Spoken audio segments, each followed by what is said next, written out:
کہتا ہے جی کہ میں ایک کمپنی میں کام کرتا ہوں جہاں مختلف لوگوں نے کمپنی کے ساتھ انویسٹمنٹ کی ہے. کمپنی ان کو مہینے کے آخر میں ٹوٹل سیل پہ منافع دیتی ہے.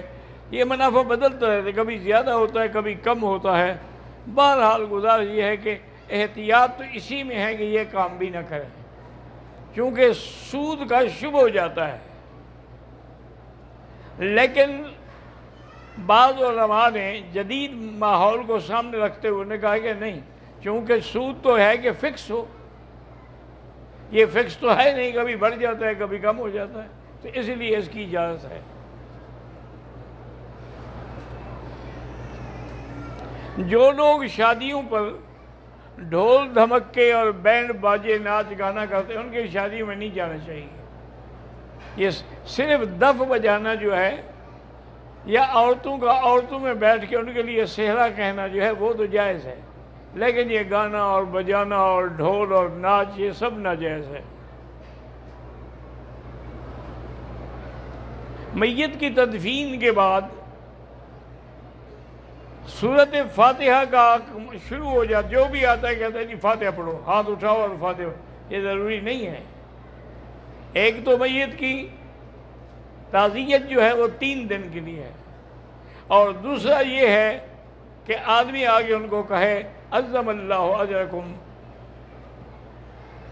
للہ ما اعطا وللہ ما اخذ ولا نقول الا کما یحب ربنا ویرضی انا للہ و انا الیہ راجعون. بس اتنا پڑھنا چاہیے.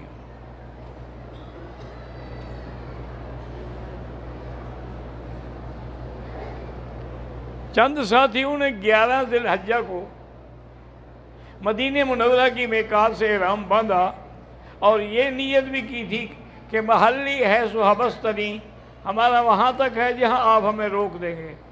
کیونکہ بعض علماء کہتے ہیں اگر یہ آدمی کہہ لے تو پھر اس کو دم نہیں دینی پڑے گی، وہ احرام کھول سکتا ہے. اگر یہ نہ کہے تو پھر اس کو باقاعدہ دم دینی ہوگی، دم احسار، وہ دینے کے بعد پھر حلق کرائے گا. کہتے جی کہ وہی ہمارا احرام کھولنے کا مقام.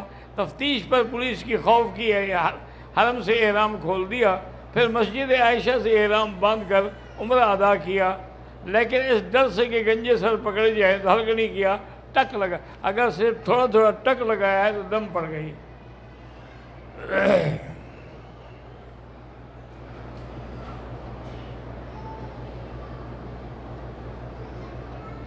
دو ساتھی تھے جن کا پہلا عمرہ تھا، عمرہ ادا کیا، دونوں حدود حرم سے باہر چلے گئے اور وہاں پر ایک دوسرے کے سر پہ اس طرح پھیرا، دم پڑ گئی دونوں کو.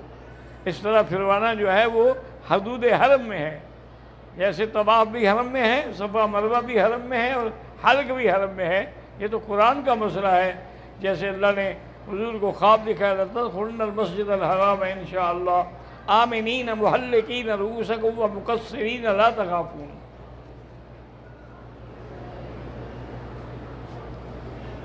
میری بہن کی شادی ہو گئی، 9 سال ہو گئے، اولاد نہیں ہوئی.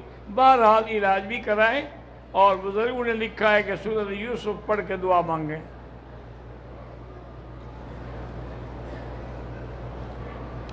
اگر میری یہ ہوا نہیں رکتی، وضو کرتا ہوں ہوا خارج ہو جاتی ہے، پھر کرتا ہوں تو بہرحال آپ وضو کر کے نماز پڑھ لیا کریں.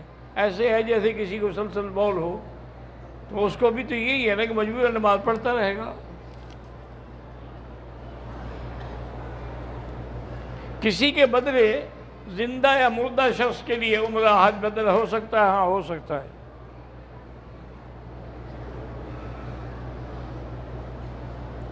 کہتا جی کہ یزید کے بارے میں آتا ہے کہ حضرت ایوب انصاری رضی اللہ تعالیٰ عنہ جو صحابی ہیں اور جن کے گھر میں حضور صلی اللہ علیہ وسلم مہمان بن کے ٹھہرے تھے سب سے پہلے، تو کہتا ہے کہ جی چونکہ یزید جب قسطنطنیہ پر حملہ ہوا تو یہ ان کے لشکر میں شامل تھا، اور حضور پاک نے تو بتلایا تھا کہ میری امت میں سے ایک وفد ہوگا جو یرکبون علی صفد البحر، جو دریا کشتیوں پہ چڑھ کے سوار ہو کے جہاد کریں گے.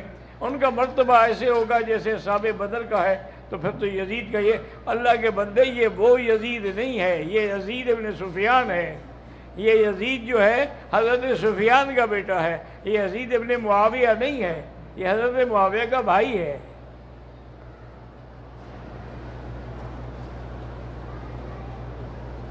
خواجہ وقاص صاحب نے دبئی سے آپ کو سلام کہا ہے، وعلیہ السلام۔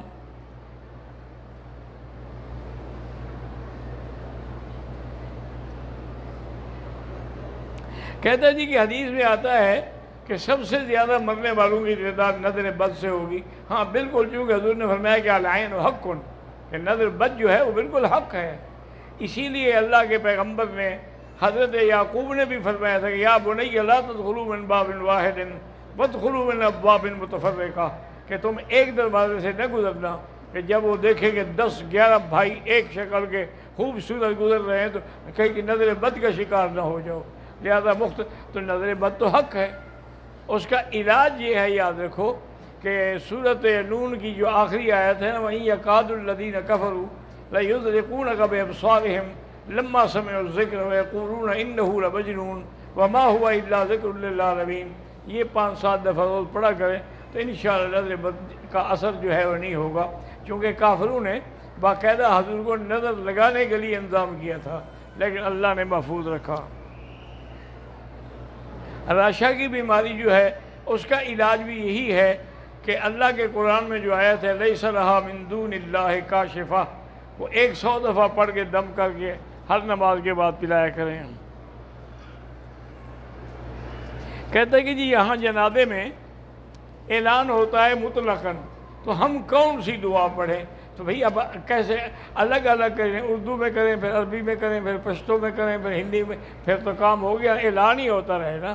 جنازہ تو پھر دوسرے دن پڑھیں گے انشاءاللہ۔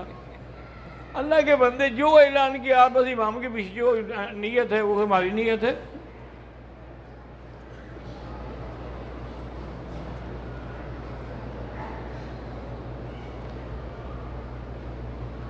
کہتا ہے جی کہ میں نے 9 سال سے اولاد نہ ہونے کی وجہ سے ہم نے پوری عمر کے لیے یہ اللہ سے وعدہ کر لیا کہ جمعہ کا روزہ رکھیں گے۔ اللہ پاک نے وہ منت پوری کر دی، اولاد بھی دے دی، تو پھر رکھا کرو۔ تم نے اپنے ذمہ خود ڈالا ہے، کسی نے تو نہیں ڈالا۔ اس کا اب جان چھڑانا چاہتے، کہتا ہے جی اس سے جان چھڑانے کا راستہ بتاؤ۔ جان چھڑانے کا عادت کوئی راستہ نہیں ہے۔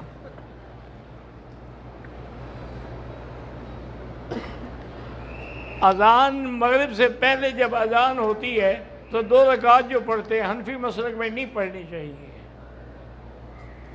ان حضرات کے نزدیک مستحب ہے۔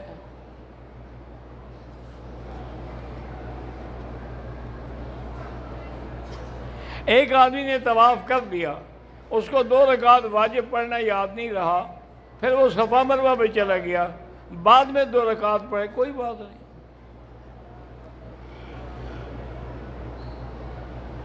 حقوق والدین جو ہیں وہ اتنی اہم ہیں کہ اللہ نے اپنی توحید کے بعد ان کا ذکر کیا ہے، وَاعْبُدُوا اللَّهَ وَلَا تُشْرِكُوا بِهِ شَيْئًا وَبِالْوَالِدَيْنِ إِحْسَانًا، اور کہیں فرمایا وَوَصَّيْنَا الْإِنسَانَ بِوَالِدَيْهِ إِحْسَانًا۔ والدین کا تو اتنا بڑا مقام ہے کہ حضرت علقمہ کی زبان بند ہو گئی تھی کہ ان کی والدہ ناراض تھی، انہوں نے معافی دی تو پھر زبان کھلی، تو لہذا والدین کی اطاعت کیا کرو۔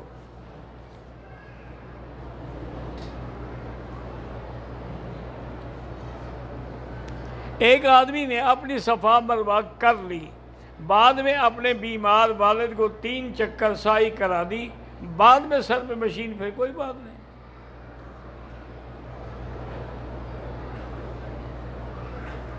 دو سال کے بچے اور 1 سال کے بچے کو بعد میں تو اس کے لیے کوئی ضروری نہیں ہے سر پہ اس طرح پھروانا، بچہ ہے وہ تو بالغ ہی نہیں ہے۔ میرا بیٹا ذہنی اور جسمانی معذور ہے، اللہ شفا عطا فرمائے۔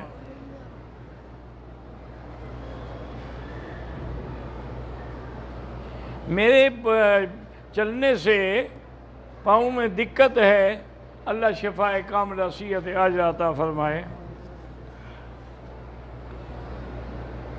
دنیا میں جو ارتداد چل رہا ہے اس کا علاج کیا؟ اس کا علاج ہی تبلیغ ہے کہ دین کی تبلیغ کرو، رات دن لگ جاؤ۔ اگر کافر اپنے کفر کو نہیں چھوڑ رہا ہے تو آپ اپنے حق کی بات کیوں چھوڑ رہے ہیں؟ بلغ ما انزل الیک من ربک فإن لم تفعل فما بلغت رسالتہ۔ کسی نے اپنی سالی کے ساتھ نعوذ باللہ زنا کیا، نکاح تو اس کا ختم نہیں ہوگا بیوی سے، لیکن ایک بہت بڑا جرم ہے۔ اللہ تبارک و تعالیٰ سے توبہ بھی کرو اور آئندہ اپنے آپ محفوظ رکھو۔ پشاور سے امتحان کا نتیجہ نکلنے والا ہے، اللہ کامیاب کرے۔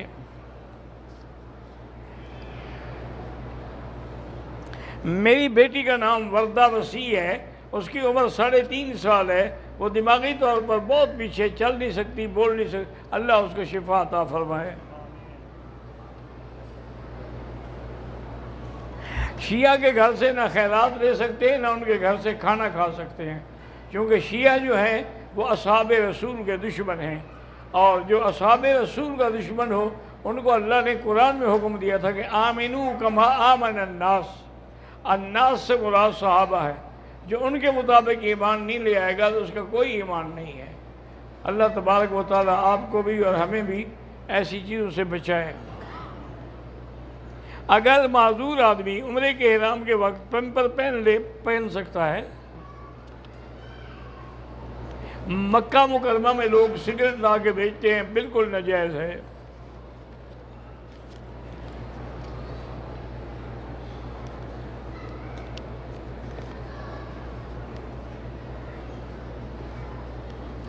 حنفیہ مسلک والی عورتیں جو چہرہ چھپا کر نماز ادا کرتی ہیں، بہرحال گزارش یہ ہے کہ نماز کے وقت میں چہرہ چھپانا ضروری نہیں ہے، کیونکہ ہر آدمی نماز میں مصروف ہے، وہ تیرا چہرہ نہیں دیکھے گا۔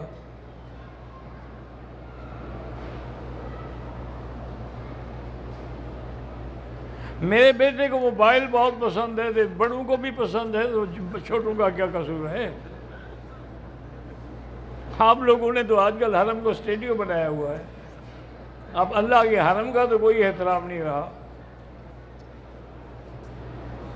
وسوسے مجھے زیادہ آتے ہیں تو لا حول ولا قوت الا باللہ العلی العظیم پڑھا کریں۔ میرے سسر نے حالت احرام میں غلاف کعبہ کا بھی بوسہ لیا اور رکن یمانی کا۔ اگر اس کو عطر لگا ہے پھر تو دم ہے، نہیں لگا کچھ نہیں۔ وہ تو علماء اس لیے کہتے ہیں کہ اکثر وہاں عطر لگا ہوتا ہے، تو اگر عطر لگ گیا تو دم دینی پڑ جائے گی۔ بہتر ہے کہ طواف کی عمرے کی حالت میں نہ دیں، بعد میں موقع ملے تو دے دیں۔ اللہم صلی علی سیدنا محمد وعلی آل سیدنا محمد کما صلیت علی ابراہیم وعلی آل ابراہیم فی العالمین انک حمید مجید۔ یا اللہ یا رحمان یا رحیم یا حی یا قیوم یا ذا الجلال والاکرام یا الہی الہنا الہ کل شیء الہا واحدا لا الہ الا انت اللہم انت المیسر لکل یسیر وانت علی کل شیء قدیر۔ اللہم یسر امورنا وامور اولادنا واخواننا وامور المسلمین برحمتک یا ارحم الراحمین یا اکرم الاکرمین۔ اللہم اعز الاسلام والمسلمین، اللہم اہلک اعداءک اعداء الدین۔ ربنا تقبل منا انك انت السميع العليم وتب علينا انك انت التواب الرحیم۔ یا اللہ تمام آنے والوں کی حاضری منظور فرما، یا اللہ تمام کا حج منظور فرما، یا اللہ تمام کا عمرہ منظور فرما، جمیع عبادات منظور فرما۔ یا الہ العالمین حرمین الشریفین کی عزت کو قیامت تک دوبالا فرما۔ یا اللہ شر اعداء کو اپنی قوت سے ختم فرما۔ ربنا لا تؤاخذنا ان نسينا واخطأنا ربنا ولا تحمل علينا إصرا كما حملته على الذين من قبلنا ربنا ولا تحملنا ما لا طاقة لنا به واعف عنا واغفر لنا وارحمنا أنت مولانا أنت مولانا أنت مولانا فانصرنا على القوم الكافرين۔ وصلى الله تعالى على خير خلقه سيدنا محمد وعلى آله وصحبه أجمعين۔